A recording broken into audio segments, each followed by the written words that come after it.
Hi, it is Saturday the 5th of November 2011. This is Wes Fryer. I am on Manhattan Island and the ferry here is just pulling out. The Statue of Liberty is behind me and this is Statue Liberty Tours, or Statue Island Tours, I guess. And we're going to be headed out to both to see the Statue of Liberty and Ellis Island today. It is a beautiful day here in New York. It's the day of the New York Marathon. And I'll see if I can just pan around a little bit.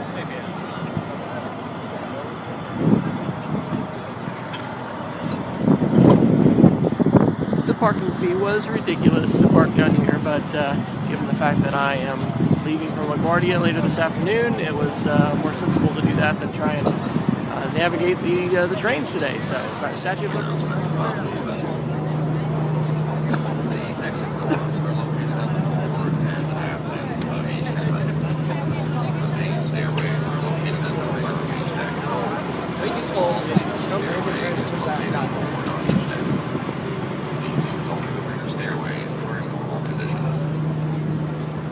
Jackets are stored in overhead racks on the first and second decks, and in a storage area on the top deck.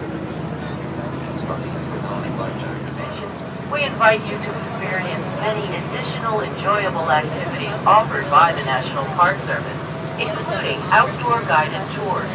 Please stop by the Visitor Information Center for today's schedule. Informative self-paced audio tours are available in multiple languages. They are available for a nominal fee and can be picked up at the gift shop on Liberty Island, located across from the Visitor Information Center. Food and gift services are located both aboard this vessel and in the shop near the ferry dock at Liberty Island. For those traveling with groups of children, the National Park Service requires that there be one chaperone with every 10 children and that the group remain together at all times. Under normal conditions, the last ferry will be departing from Liberty Island at 5 o'clock. Ferry schedules are posted aboard this vessel and at the National Park Service Visitor Information Center on Liberty Island. If you have any questions, or have an emergency while visiting the island, please contact a National Park Service Ranger or a United States Park Police officer for assistance. And above all, enjoy your visit. Wow, this is an extremely powerful experience to be here in New York Harbor on Liberty Island and to not only be able to see the Statue of Liberty, but to be able to listen to this audio tour. I mean, I love face-to-face tours, but it is amazing and wonderful to be able to hear from so many different people who have or are involved in the upkeep and the restoration of the statue. To hear different people talk about their experiences with it, people read words written, including the poem that was written for the dedication.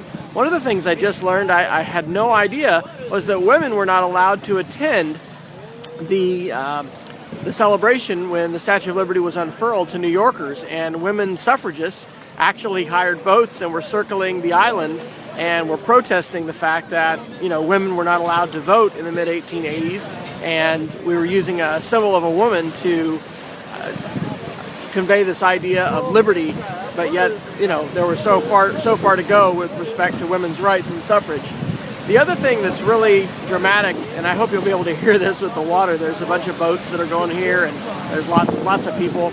Of course, it's really neat to see everybody taking their photographs here in front of the statue. Is, you know, right behind me here is Manhattan Island and the new tower that is going up, where the Twin Towers were taken down in 2001.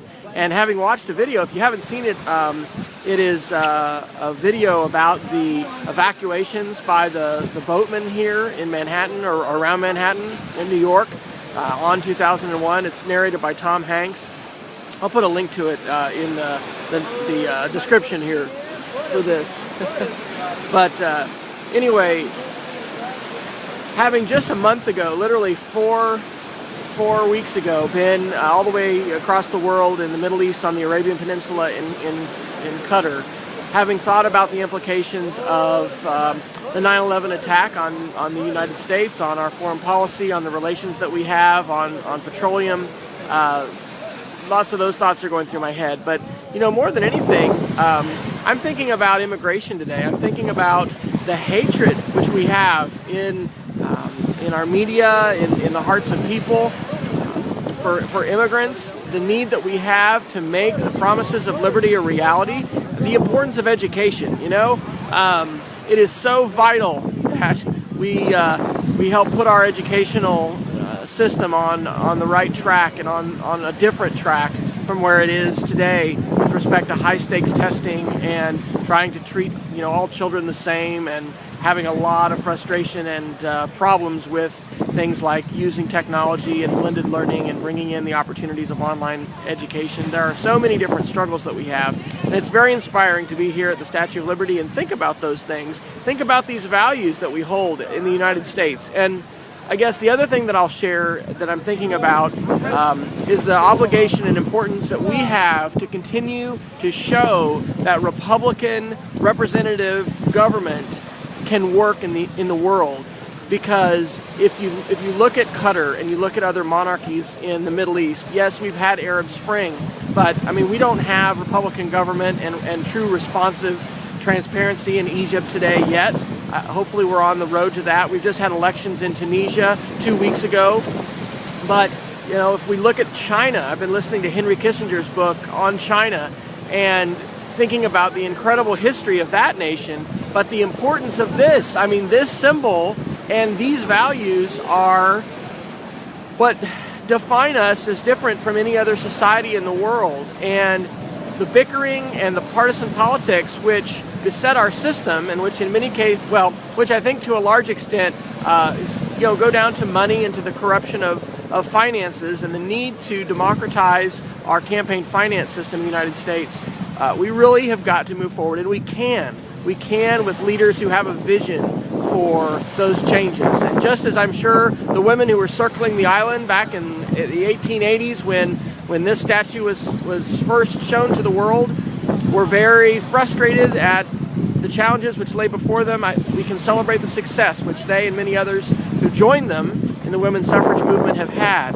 And I hope that we'll be able to look back in years from now with pride at the ways in which we as citizens of the United States were able to overcome some really difficult situations that have evolved with respect to our economy, with respect to the entitlements and the programs that we've got to curtail and find ways to limit so that they don't bankrupt our society, and so that we can provide opportunities for folks in our country to realize these dreams, which are epitomized here on Liberty Island in the Statue of Liberty.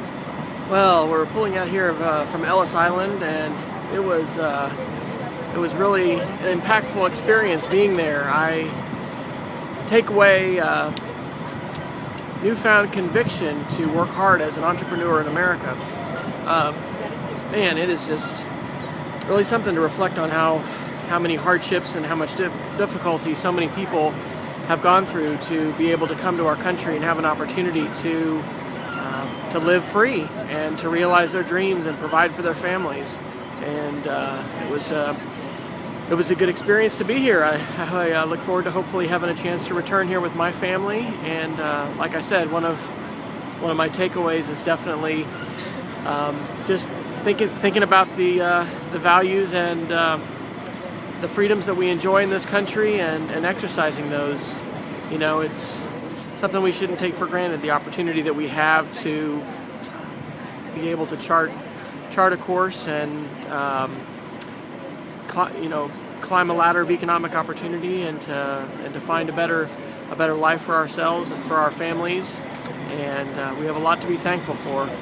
So thanks for watching, and if you ever have a chance to come to New York City, I definitely recommend the Liberty tour, the tour of the Statue of Liberty and Ellis Island.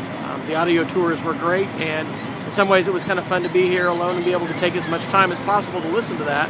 But nothing beats being able to have an experience like this with your family as well. So next time when I return, I shall not be alone.